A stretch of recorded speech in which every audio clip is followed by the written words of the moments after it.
En tête sur la troisième, au mi-dépouillement de la soirée électorale. L'intégralité de la circonscription a été dépouillée hors Montpellier. Et hors Montpellier, j'ai déjà plus de 5800 voix d'avance. Donc les bureaux de Montpellier vont forcément amplifier ce résultat. Est-ce une surprise? Non, c'est pas une surprise. On s'y attendait.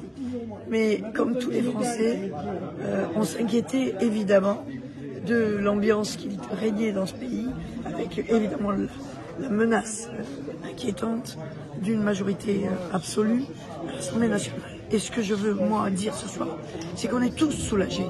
Parce que depuis 3 semaines, la France était tétanisée. Tétanisée, l'activité économique était à l'arrêt, complètement à l'arrêt. Et au fond, on se demandait qu'est-ce qui allait se passer. Et ouais, à quelques heures du départ en vacances de beaucoup de Français, c'était très angoissant pour tout le monde. Ce soir, on est soulagés, tous, les républicains de ce pays. Et je crois que le monde entier est soulagé.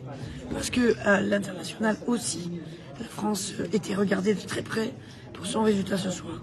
Donc ce soir, on est heureux que les Français aient vraiment joué le jeu du vote républicain et fait barrage au Rassemblement national. Cette unité de la gauche, elle va perdurer au-delà du second tour des législatives? Écoutez, ce dont on est tous conscients, c'est de la raison des colères qui se sont exprimées, et notamment la question du pouvoir d'achat. Il va falloir répondre à ces colères et à la justice sociale. Et donc ça nous oblige, parce qu'on a été élus pour ça. Et donc il va bien falloir répondre à cela. Donc je ne sais pas si demain le nouveau Front populaire va perdurer. En tout cas perdurera ce qui nous porte, les valeurs qu'on défend.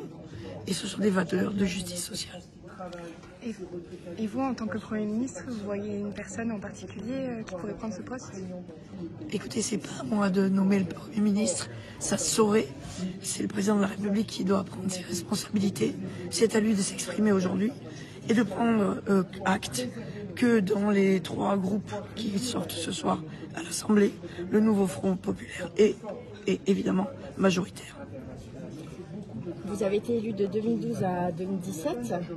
Qu'est-ce que vous ressentez à l'idée de repartir sur les bancs de l'Assemblée nationale?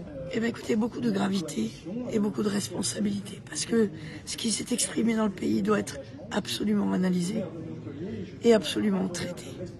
Et donc c'est plus de la gravité et de la responsabilité que je ressens ce soir en entamant ce nouveau mandat. D'accord. Et le pouvoir d'achat, ça sera le premier Le pouvoir d'achat, sujet. pour moi, c'est une priorité absolue. On vient de vivre une année difficile avec l'inflation, avec la crise énergétique qui a mis vraiment en difficulté de nombreux Français. Et il faut entendre cela. Cette détresse, il faut l'entendre. Merci beaucoup.